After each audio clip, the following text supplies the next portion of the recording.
heartbreaking for parents to learn that their child is being bullied at school. But for one family in Ohio, the taunting turned tragic when their son committed suicide.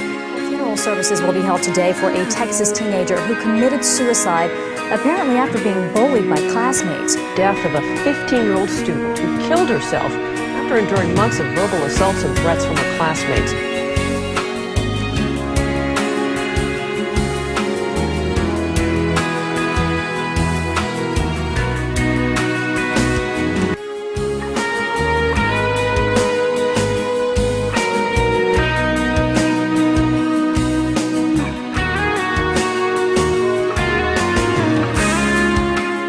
It's an awfully complicated and difficult issue. Kids will be kids, boys will be boys. They're just cruel at this age.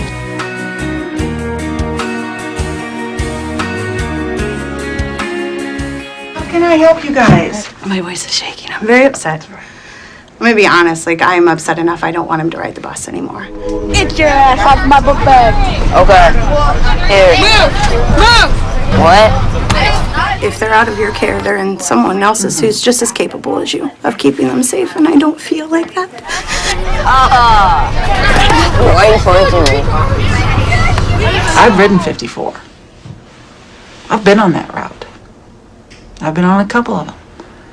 They are just as good as gold.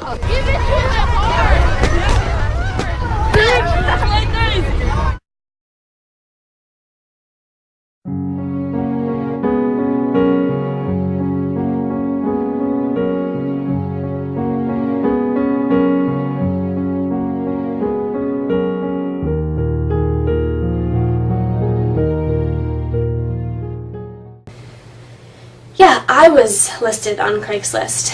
This kid who was creeping me out posted me on Craigslist for sex. He posted my picture along with my cell phone number and a description, a very graphic description of what I wanted done to my body. I saw the ad and I freaked out. I immediately just went through all the scenarios in my head of who would do this to me, who could do this to me. I didn't do anything to anyone. What is going on? And so I got in contact with Craigslist. They took the ad down. They were great about it. They sent me the IP address of the computer that it was posted from and the email address of the person who posted the ad.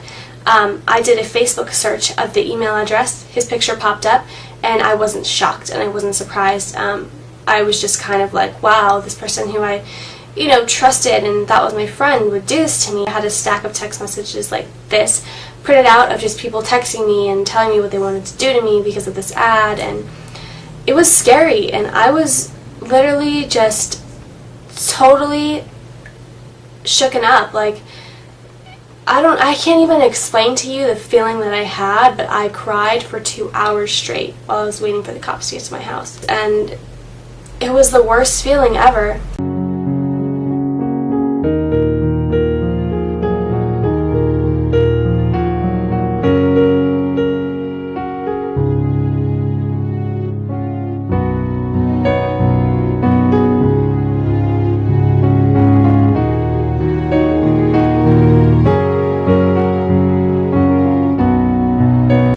As I got older, that dream and hope of being a beautiful princess began to die inside of me.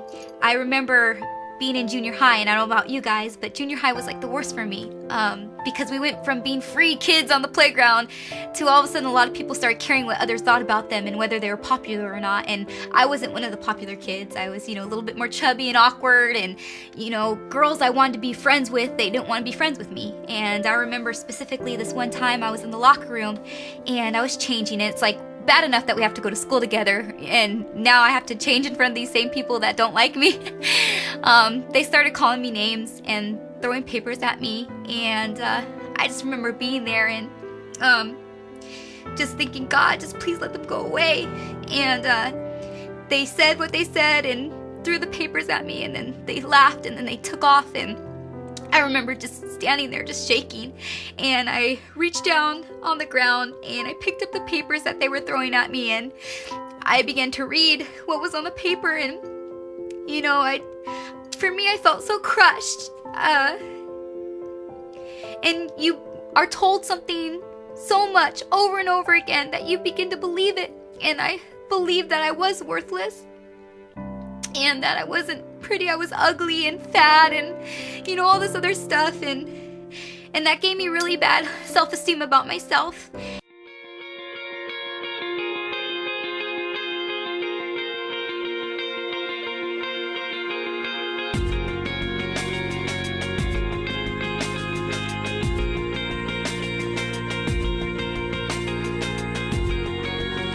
Yeah, they probably would.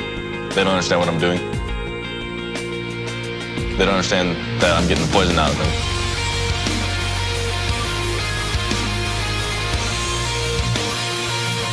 Their weakness is like a sickness.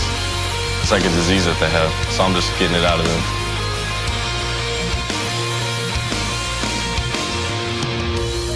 Yeah, I'm healing them. Yep, they're weak.